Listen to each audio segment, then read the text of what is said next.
Ito ang taong 2047 na itinuturing na isang siglo ng teknolohikal na revolusyon. Naabot ng sangkatauhan ang mahahalagang milestone tulad ng mga lumilipad na kotse at robot, ngunit ang higit na nakapagpabago sa lipunan ay ang paglikha ng mga virtual na mundo na tinatawag na mga verses na parang tunay na tulad ng katotohanan mismo. 75% ng populasyon, na kilala bilang connected, ay wala nang pakialam sa kanilang totoong buhay at ginugugol ang kanilang buong araw online, kaya ang mga bayan at lungsod ay nabibilang sa isang minorya. Ang iba ay gumugugol ng kalahati ng kanilang oras sa online at kalahati sa totoong mundo, ang mga iyon ay tinatawag na hybrids. Sa Neo, Paris, namumuhay ng mag-isa ang ahente na si Nash Trenton, isang hybrid na pinagmumultuhan ang pagkamatay ng kanyang mahal na si Helena sa isang pag-atake ng virus ilang taon na ang nakalilipas. Bahagi siya ng isang adventuring party sa isang fantasy verse kung saan nilalabanan nila ang masasamang tao gamit ang mga espada, pana at mahika. Ang isa sa mga miyembro ng partido na si Darwin ay nasa isang relasyon sa kanya kahit na hindi nila kilala ang isa't isa sa totoong mundo. Isang gabi, pagkatapos matagumpay na talunin ng grupo ang isang makapangyarihang salamangkero, nag-log out si Nash ng medyo mas maaga kaysa sa karaniwan dahil pinatawag siya ni Dina, isang executive mula sa Synternes Corporation, na isa sa mga pangunahing kumpanya na namamahala sa mga verses. 148 manlalaro ang napatay sa isang pag-atake sa computer virus na ginawa ng isang rebelding grupo na tinatawag na Necromancers, kaya gusto ni Dina na malaman ni Nash ang mga pagkakakilanlan ng mga rebelding yon. Bagamat totoo ang mga pag-atake at ang bilang ng katawan ay naging mas malala, ang pagtawag sa Interpol ay hindi isang opsyon. Ang kanilang mga system ay nahak sa lahat ng oras at kung sila ay masangkot, ang Synternes ay hindi maaring direktang i-target ang mga necromancer. Binisita ni Nash ang lokasyon sa likod ng IP address na naglabas ng virus. Madali siyang makapasok dahil walang laman ang mga kalye salamat sa lahat na nasa loob na naglalaro ng kanilang mga laro. Isa itong lumang abandonadong gusali at walang nakita si Nash sa loob kundi basura hanggang sa makarinig siya ng ingay. Habang nakahanda ang kanyang baril, sinundan niya ang tunog na kanyang naririnig at biglang tumalon sa kanya ang isang malaking kalbong lalaki at nagsimulang magsuntukan ang dalawa. Pagkatapos ng maraming suntok, sipa at paghagis sa pader, nadaig ng lalaki si Nash at pagkatapos ihulog siya sa sahig, ninakaw ang kanyang ID bago umalis. Ang susunod na destinasyon ni Nash ay sa isang kainahinalang lugar na may mga aktwal na tao sa mga lansangan na nag-aalok ng iba't ibang ilegal na serbisyo. Doon, binisita ni Nash ang kanyang kaibigan at dating bayaw na si Morel, na nagkataong isang dalubhasang hacker. Matapos siyang tahiin ni Morel, hiniling sa kanya ni Nash na i-hack ang mga sistema ng Interpol at kunin ang mga record ng security camera mula sa gusaling binisita niya para makilala niya ang lalaking bumugbog sa kanya. Tumatanggap si Morel kapalit ng ilegal na hardware na maaaring makuha ni Nash mula sa kanyang mga kliyente. Galit na umalis si Nash nang biglang bigkasin ni Morel si Helena, na naging awkward sa usapan kahit na alam ni Nash na tama si Morel na isipin na may mali sa pagkamatay ng kanyang kapatid. Makalipas ang ilang sandali, ginugol ni Nash ang kanyang gabi kasama si Darwin sa laro nang magambala siya ng doorbell sa totoong mundo. Ito ay si Morel, nagdadala sa kanya ng balita tungkol sa mga record ng security camera. Nakalulungkot, walang malaking kalbong lalaki ang lumakad sa harap ng camera. Gayunpaman, nakahanap siya ng isang lalaki na lumitaw ng ilang beses sa huling 3 araw bago ang pagdating ni Nash, bagamat hindi siya lumalabas na isang manlalaban. Ang lahat ng impormasyong ito ay inilagay sa isang flash drive na dinala ni Nash kay Dina, na gumagamit ng software ng kumpanya upang makilala ang misteryosong lalaki. Ang kanyang pangalan ay Leonard Lawrence, at mayroon din silang address kaya binisita siya ni Nash.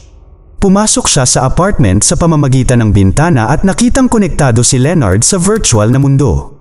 Hindi siya nag-iisa, gayunpaman, naroon din ang kalbong lalaki, handang magsimula ng isa pang suntukan. Gayunpaman, sa pagkakataong ito, pagkatapos ng lahat ng mga sipa at suntok, hindi na nananatili si Nash sa sahig nang itinapon siya doon. Sa halip, inilabas niya ang kanyang baril at binaril ang kalbo. Pagkatapos barilin din si Leonard at mabawi ang kanyang ID, umupo si Nash sa upuan ni Leonard at kontrolin ang kanyang karakter upang magtrabaho ng palihim at maghanap ng higit pang impormasyon tungkol sa mga necromancer. Ang avatar ay lumabas na isang blonde na babae na kasalukuyang nasa gitna ng kasiyahan sa kama kasama ang 2 iba pang mga babae. Hindi sila pinansin ni Nash at binihisan ang karakter bago umalis sa gusali dala ang sandata na natagpuan din niya sa silid. Isang sundalong necromancer ang naghihintay sa labas na tinatawag na John, na binanggit na nakatanggap sila ng mga utos na bumalik kaagad sa punong tanggapan. Shooter ang larong kinalalagyan nila, kaya pumasok sina John at Nash sa war area at nagpasyang samantalahin ang dalawang faction na nakikipaglaban sa isang higanting robot na tinatawag na Cerberus dahil nangangahulugan ito na hindi nila sila masyadong napapansin. Habang tumitawid sa isang abandonadong gusali, huminto sa paggana ang mga binocular ni John, na patunay ng isang scrambler machine at sa makatuwid, isang ambush din. Walang ibang landas na maaari nilang tahakin. Gayunpaman, kailangan nilang pumunta ng mas malalim hanggat maaari sa PvP zone dahil mas mahirap para sa mga manlalaro na mabuhay doon at mas ligtas para sa kanila dahil hindi sila basta-basta makakatagpo ng isang ahente doon, kaya patuloy silang nagpapatuloy at sinalubong ang pananambang. Sa pamamagitan ng mabilis na paggawa ng cover sa isa't isa at pagbaril ng may natatanging layunin, nagawa ng dalawa na ibagsak ang lahat ng regular na sundalo, ngunit may isang huling kaaway na natitira, ang boss, na ngayon ay lumilitaw sa dulo ng pasilyo at humaharang sa daan. Isa itong matangkad na lalaki na may hawak na sobrang laking machine gun at nakasuot ng armor, na nagpapahirap sa kanya na mapatay, ngunit may plano si John. Naghagis siya ng isang flash grenade para makaabala sa kanya habang si Nash ay naglalakad sa likod ng isang pader at nilapitan siya mula sa likuran, na nakakuha ng pagkakataong barilin siya ng direkta sa ulo. Pagkatapos nakawin ang kanyang mga bala, tumakbo si John at Nash palayo at pinamamahalaang makarating sa punong tanggapan ng necromancer nang walang anumang problema. Naghihintay doon para sa kanila ang taong namamahala sa buong operasyon, si Carson, na humihiling sa isang subordinate na magdala ng isang beacon bago magtanong sa kanila ng anumang balita. Alam nilang may isang misteryosong lalaking nagtatrabahong mag-isa ang bumibisita sa kanilang mga gusali at ngayon ay hinahabol na rin sila ng Interpol.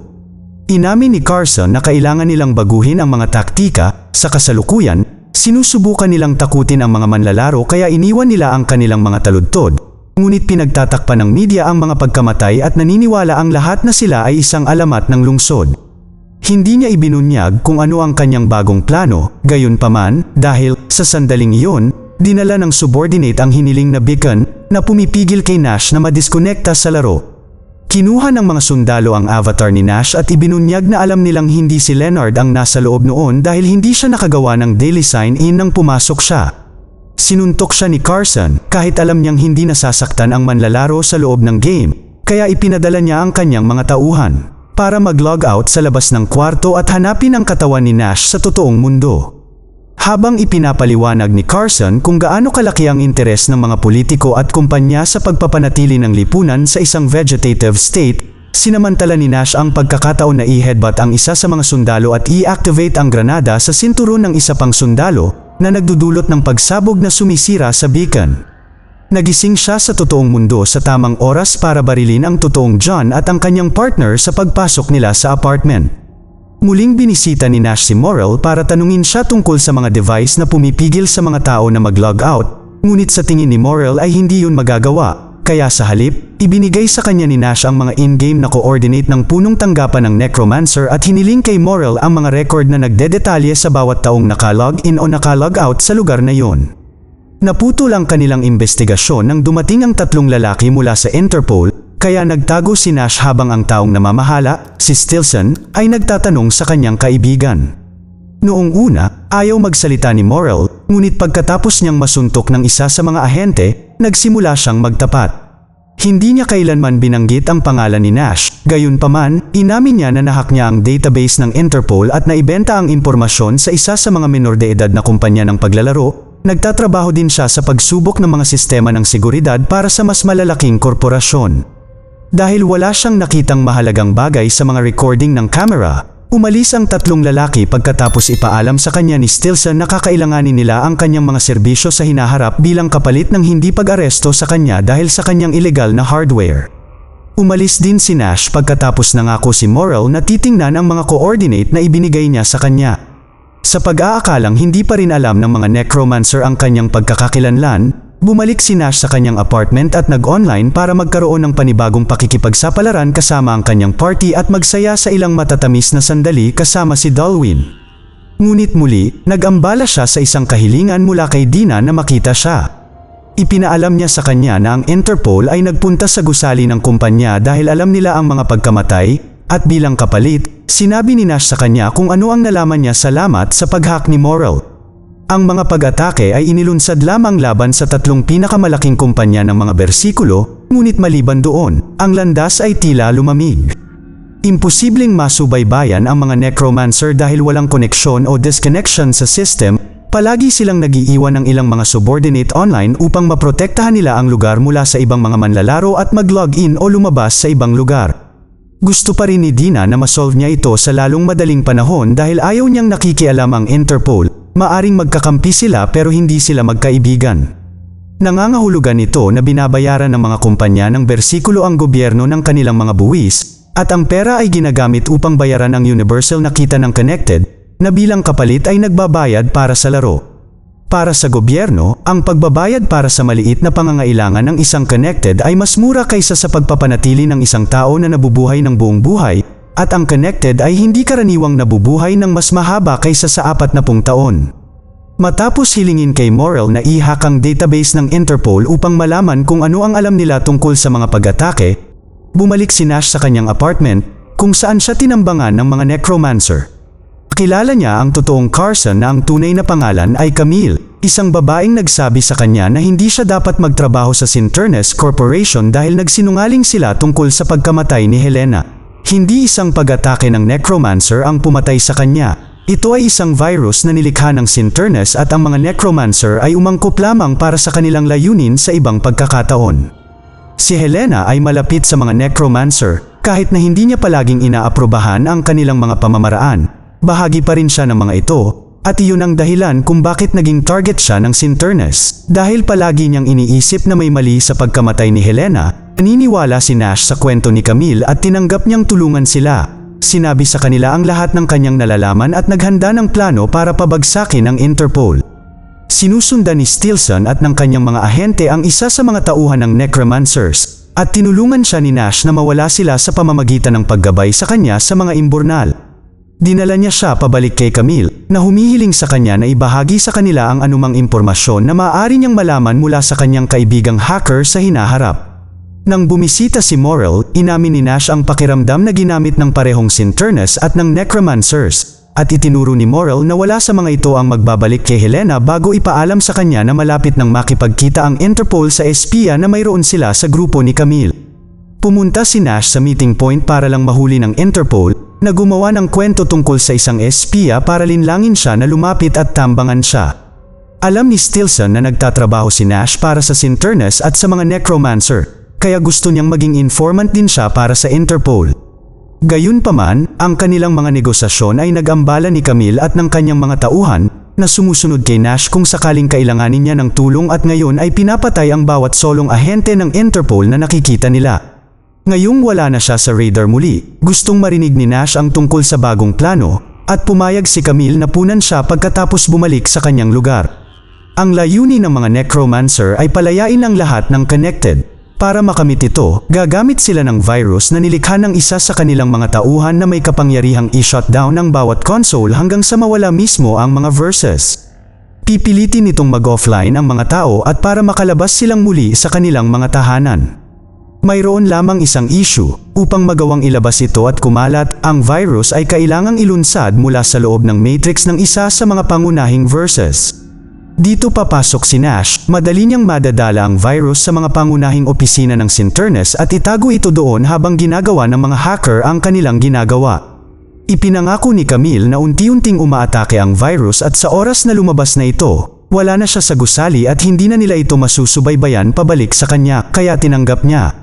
Dahil may ilang oras pa bago sila magsimula sa misyon, nag-online si Nash at nakipagkita kay Dalwin, na isang Connected at ayaw maglagay ng label sa kanilang relasyon, na nagbibigay kay Nash ng maraming pag-iisip.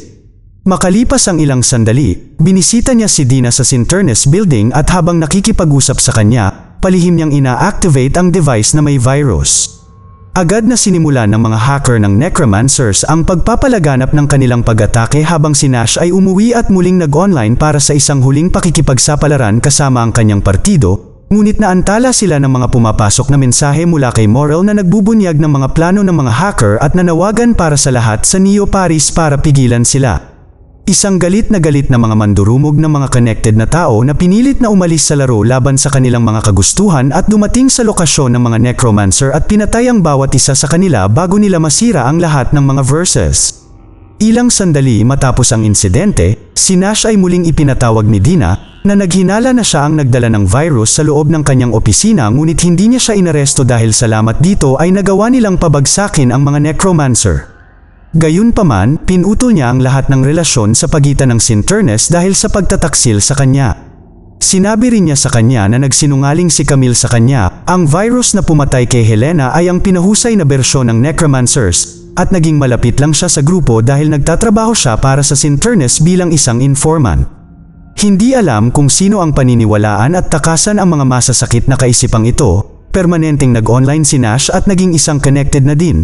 Nagpas siyang mamuhay sa natitirang bahagi ng kanyang buhay kasama si Dalwin at ang kanilang party.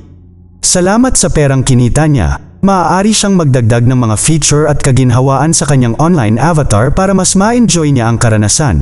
At dahil hindi matukoy ng utak niya ang pagkakaiba sa pagitan ng tunay na mundo at virtual na mundo, ang pamumuhay niya sa online game ay tunay na mas maganda para sa kanya.